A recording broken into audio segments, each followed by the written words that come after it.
Bantu banjye ndamya nashidikanya umeze neza cyane, niba utanameze neza kanagira ngo mbwire ngo uyu munsi niba bitameze neza ariko ejo byahinduka bikagenda neza cyane. Uyu munsi ikintu kinzanye hano ngiye kugezaho inkuru ziri tureni cyane kurenza izindi zose hano mu Rwanda, ariko nkwibutsa neza yuko niba utameze neza ufite ikibazo runaka, urumva udafite ibyiringiro by'ejo hazaza, urumva yuko nyine uri kureba inzira ukabona nazo, ndakwibutsa neza yuko niwizera Imana ugakora muri dukeya ufite, ugahasoringa ukarwana, I believe yuko tomorrow will be better, ejo bizagenda neza cyane.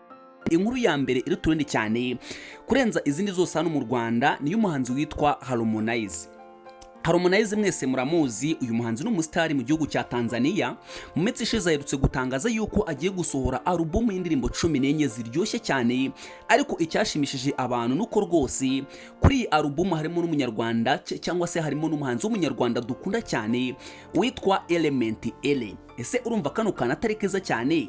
Urumva kadashimishije kuba Element agiye gukorana n'umusitari wo muri Tanzania? Kira mwese muramuzi, Harmonize yagiye akora ibikorwa byinshi bigiye bitandukanye haba mu Rwanda ndetse no hanze igihugu cy'u Rwanda, ariko especially muri Tanzania. Uyu muhanzi kandi yigeze yanakorana indirimbo n'uwitwa Bruce Melody, rwose indirimbo murayizi ni nziza cyane, indirimbo yitwa Zanzibar.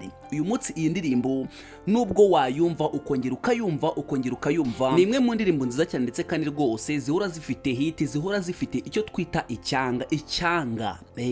Ubundi ni kwa kundi nyine ikintu gihora kiryoshye cyangwa se uba wumva nyine gihora kimeze neza. Ni nko waba warakunze umuntu ugahora nyine ubona asa neza, ugahora ubona ari mwiza buri munsi. Ahubwo buri hari ikintu nabonye, iyo ukunda umuntu buri munsi ahora asa neza, ahora ari mwiza, nyine uba wumva buri munsi mwahora nawe uba wumva buri munsi yaguhora iruhande.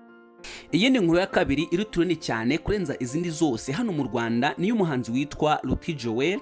Uyu muhanzi rwose abenshi muramuzi, ariko especially mu ndirimbo za gakondo cyangwa se mu ndirimbo nyine z'umuco nyarwanda. Uyu muhanzi ro ari kuvugwaho urukundo n'umunyarwandakazi, umwari, umukobwa mwiza cyane witwa Ineza Lisa. Niba ari Ineza Elisa, niba ari Lisa ntago ndi kubisobanukirwa neza, ariko nyine mu byo nabonye ni Ineza Lisa.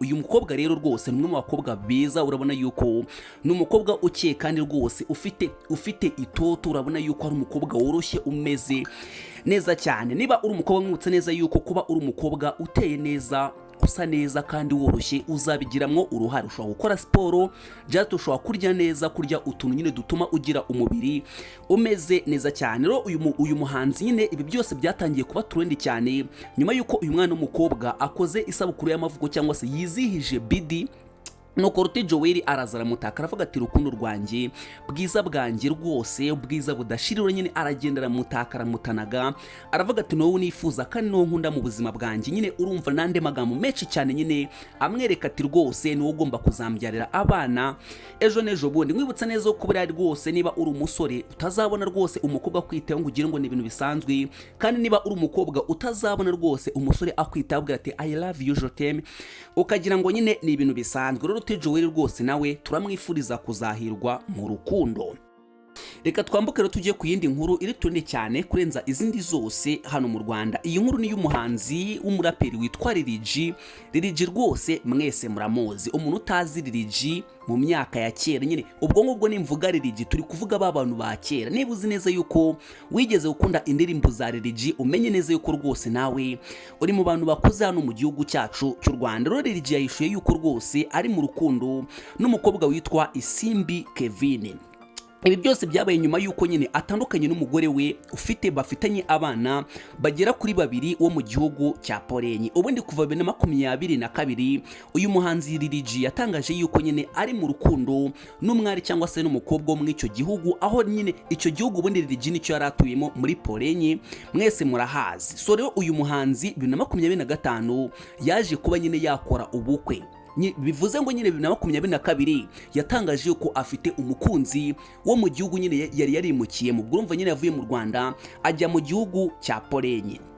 Rero 2025 Lil G yatangaje yuko nyine ari mu myiteguro y'ubukwe n'umukunzi we witwaga Emilia cyangwa se Emilia. Uyu mudamu rero bakaba barabyaranye abana bagera kuri 2.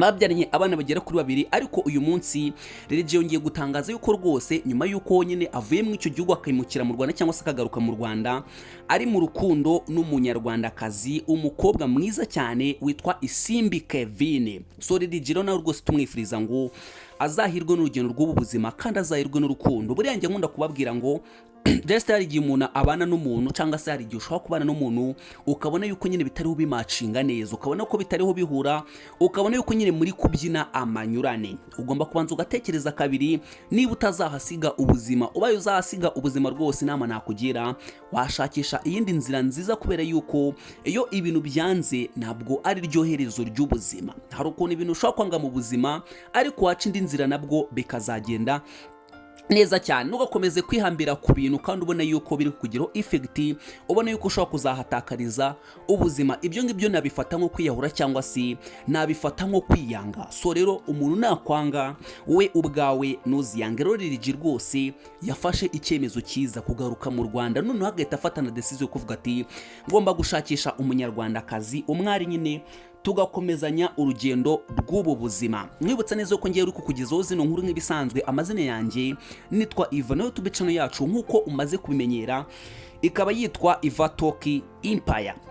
Iyindi nkuru iri turinde cyane hano mu Rwanda ni y'umunyarwandakazi witwa Nyambo Jessica n'umugabo witwa Richard. Rero mwese mukomeje kugenda mubona video rwose ziri trend pe. Rero muri kubona yuko video za Nyambo n'umugabo wiwe kabisa bari mu byishimo bidasanzwe, bari kwinjoyinga, bamwe bari kubyitiranya na honeymoon, abandi batinyamara buriya wasanga mu nda harimo n'akabebe na wamenya. Ariko se babuzwa n'ikize ko n'ubundi yamaje kuba yamanika akaboko cyangwa se ko yamaze kuba yamanika agati nk'uko abanyarwanda bamaze kubivuga. Ubundi buri y'umukobwa mwamaze kuva mu murenge, mwamaze gusinya mukavuga uti kira kitu nyine nitugirana ikibazo ni pasu pasu. Ubwo bivuze ngo aba yamaze kuba umugore wawe mu mategeko, habasigaje imbere y'Imana no mu mategeko biba byarangiro. Ubwo bivuze ngo n'umwana mwazabyarana nyine aba afite uburenganzira ku mitungo yanyu mwembi. Rero niyo mpamvu abasore bamwe na bamwe nyine bakunze kuva mu murenge akanirwa kwifata akavuga ati hoya ngomba kuba naramaze kugira kumvaho. Rero rwose wasanga nyine Richard nawe ariko byagenze, cyangwa se nawe yarafashe decision akavuga ati n'ubundi wamaze kuba uwanjye rwose nta cyatubuza kugira ibiki kwinjoyinga ubuzima bwacu. Iyindi nkuru rero rwose iri trend cyane hano mu Rwanda ni inkuru y'uwitwa Yuji Umukaraza. Ngiro mwese murabizi neza ko mu minsi yashize mwabonye inkuru yabaye trend cyane, aho rwose umunyarwandakazi witwa Mbabazi Shadia cyangwa se wamamaye cyane wamenyekanye cyane nka Shadibu yagize gutya ajya nyine kwitabaza inzego z'umutekano agira ati rwose uyu musore yatsanze wanjye kugira ngo twiyunge, kugira ngo nyine tuganire, azana inzoga aransindisha, arangije nyine ankoresha ibidakorwa cyangwa se nyine urumva anyishimishirizaho, niko nabivuga. Nukuro uyu munyarwandakazi yagiye nyine mu mategeko avuga yuko rwose yahohotewe. Rero uyu musore yarashakishijwe baramufunga ndetse kandi bagenda bamukatira n'imitsi 30 y'agateganyo. Ngiro mwese ibyo byose mwagiye mubibona. Rero uyu musore yaje kuba yajurira, ariko ubujurire bwiwe nyine ubucamanza bwagize ibiki bwabitesheje agaciro. Inkuru ya nyuma iri turuni cyane kurenza izindi zose hano mu Rwanda ni inkuru y'uwitwa umunyarwandakazi witwa Keti Bashabe. Ngiro mwese muramuzi, numwe mu banyarwandakazi bakomeze kwishimirwa ndetse kandi bakomeje gukundwa n'abatari bake, especially uyu mukobwa. Ibi kimwe mu bintu bikunze gutuma abantu benshi bamukunda.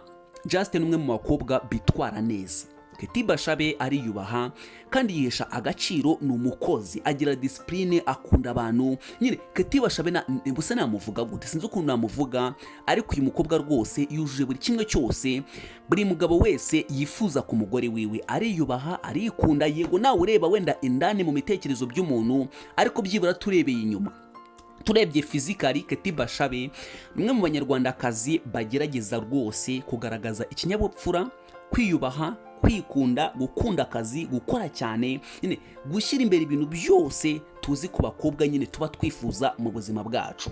Ro uyu munyarwandakazi nawe mu minsi iri imbere rwose azaba yaramaze kwitabira Jenny's Comedy. Nimuzacikwe cyangwa se uzagaragara nyine nibo nawe ukunda icyo twita iseka rusange. Ngayo ngukoro izo zose zari inkuru ziri turende cyane kurenza izindi zose hano mu Rwanda. Inkuru ya mbere nakubwiye ni witwa Harmonize yuko nyine agiye gushyira hanze album y'indirimbo 14 ariko especially ikazaba nyine muri iyo album hazaba harimo indirimbo yakoranye n'uwitwa Element Ere. Kandi nabwiye ko Ruti Joel ari mu rukundo cyangwa se ari kuvuga urukundo n'umunyarwandakazi witwa Ineza Lisa. Kandi nabwiye ko umuraperi Ligi nawe ari mu rukundo n'umukobwa w'ikizungerezi umunyarwandakazi witwa Isimbi Kevin. Kandi nakubwiye yuko nyine Nyambo Jessica ari kwinjoyinga ari kuryoshya urukundo n'umukunzi wiwe witwa Richard, na wamwita umugabo we cyangwa se ukamwita umukunzi wiwe uko wabishaka kose wabivuga. Uko iyindi nkuru nakubwiye yuko UG Umukaraza yajuriye ariko nyine ubucamanza bugatesha agaciro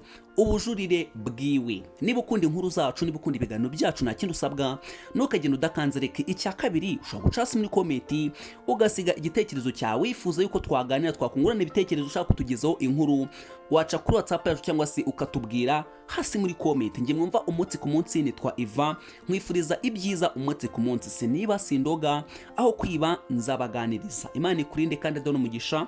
Hasta la vista kandi ciao ciao.